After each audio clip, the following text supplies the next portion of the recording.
नमस्कार दोस्तों, स्वागत है आपका हमारे चैनल आयुर्वेद विश्व गुरु पर।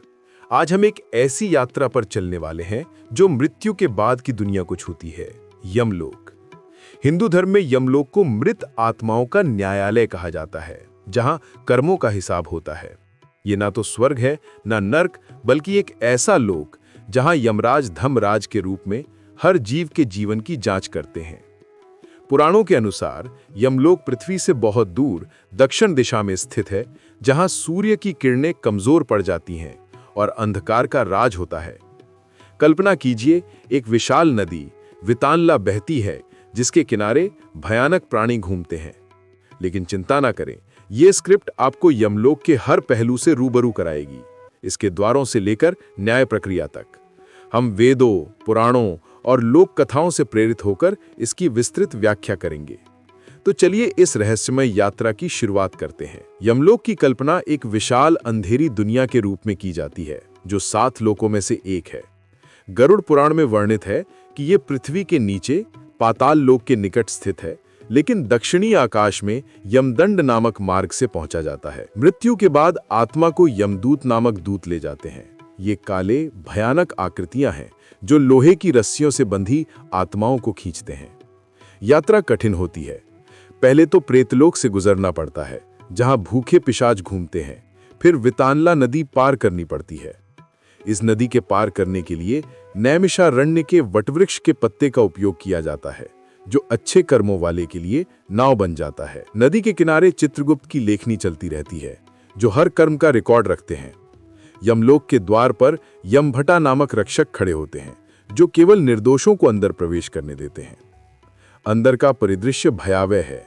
लाल काले बादल, धुंध भरी वादियां और दूर तक फैले काले जंगल, जहां पापी आत्माएं सिसकती हैं। लेकिन केंद्र में यमराज का भव्य महल है, सोने चांदी से सजा, जहां न्याय की किरणें चमकती हैं। ये लोक कर्मफल का प्रतीक है, जहां कोई छल कपट नहीं चलता। यमलोक का स्वामी है यमराज, जो सूर्यदेव के पुत्र हैं और मृत्यु के देवता। ऋग्वेद में उन्हें पहले न्यायप्रिय राजा के रूप में वर्णित किया गया है, लेकिन पुराणों में वे काले भैंसे पर सवार दंडधारी रूप में दिखते हैं। यमराज का चेहरा भयानक है, लाल आंखें, कपाल माला, लेकिन उनका हृदय दयालु है। वे धर्म के अनुसार फैसला सुनाते हैं, कभी क्रोधित होकर पापियों को दंड देते हैं। उनके साथ चित्रगुप्त हैं, जो कर्मों का हिसाब रखने वाले लेखक हैं।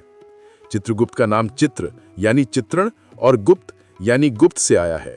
वे हर गुप्त कर्म को भी नोट करते हैं। फिर हैं यमदूत, भयंकर, नंगे, त्रिशूलधारी, जो पापियों को नरकों की ओर ले जाते हैं। अच्छे कर्मों वाली आत्माओं के लिए सुंदर दूत होते हैं। यमलोक में अन्य देवता भी हैं, जैसे मृत्यु देवी और काल भैरव, जो समय के पहिए को नियंत्रित करते हैं। एक रोचक कथा है महाभारत की, जहां युधिष्ठिर यमराज से धर्मयुद्ध के रहस्य पूछते हैं। यमराज न केवल दंड देते हैं, बल्कि मोक्ष का मार्ग भी दिखाते हैं। वे कहते हैं, कर्म ही धर्म है और धर्म ही मुक्ति। इस तरह यमलोक का प्रशासन एक दिव्य न्याय व्यवस्था है, जो पृथ्वी के कानूनों से कहीं अधिक सटीक है। यमलोक पहुंचते ही आत्मा का स्वागत चित्रगुप्त के रजिस्टर से होता है। यहाँ जीवन के हर पल का लेखा जोखा खुलता है। अच्छे कर्म जैसे दान, तप, सत्यवाद एक तरफ और पाप जैसे हिंसा, लोभ, व्यभिचार दूसरी तरफ। गरुड़ पुराण के अनुसार यदि पुण्य अधिक हैं तो स्वर्ग लोक का रास्ता खुलता है, पाप अधिक तो नर्क की यात्रा। यमराज सिंहासन पर विराजमान होकर पूछते हैं, तेरा जीवन कैसा था? आत्मा को झूठ बोलने का कोई अवसर नहीं, क्योंकि सत्य का आईना सब कुछ उजागर कर देता है। एक प्रसिद्ध कथा है हरिश्चंद्र की, जो यमराज के परीक्षण में सफल होकर मुक्ति पाते हैं। न्याय के बाद आत्मा को अस्थायी निवास मिलता है। पुण्यात्माओं को सुंदर उद्यान, पापियों को कठोर कक्ष। फिर पुनर्जन्म का चक्र शुरू होता है। विष्णु पुराण बताता है कि यमलोक में समय अलग है। एक दिन यहाँ पृथ्वी के वर्षों के बराबर होता है। ये प्रक्रिया निष्पक्ष है, जाति धर्म से परे, केवल कर्म पर आधारित। अनिर्णीत कर्म बाकी हो तो आत्मा को पृथ्वी पर लौटना पड़ता है। इस न्यायालय से सीख मिलती है कि जीवन में अच्छे कर्म ही सच्ची संपत्ति है। यमलोक स्वयं नर्क नहीं, लेकिन इसमें 28 प्रकार के नर्क हैं, जैसे तमिश्र, रौरव, महातमिश्र। तमिश्र में चोरों को अंधेरे में पीटा जाता है, रौरव में क्रूरों को सर्पों से काटा जाता है। ये नर्क पापों के अनुरूप हैं। व्यभिचार के लिए रौरव, हिंसा के लिए कुंभीपाक, जहां तेल में उबाला जाता है।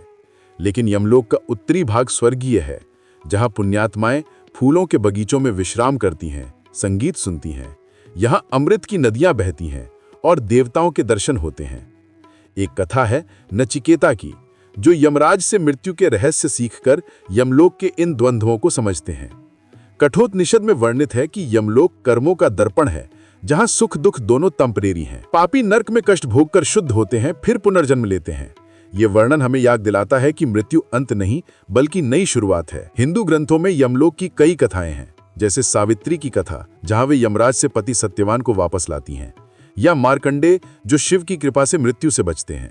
ये कथाएं सिखाती हैं कि भक्ति और सत्य से यमलोक भी जीता जा सकता है। आधुनिक संदर्भ में यमलोक कर्म सिद्धांत का प्रतीक है।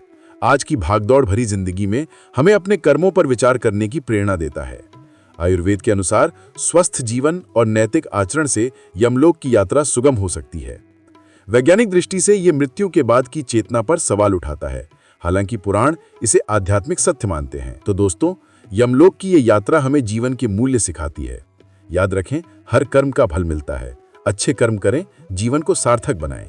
यदि आपको ये वीडियो पसंद आया तो लाइक, शेयर, सब्सक्राइब, हाइप करना ना भूलें। अगली वीडियो में मिलते हैं किसी नए रहस्य के साथ। धन्यवाद।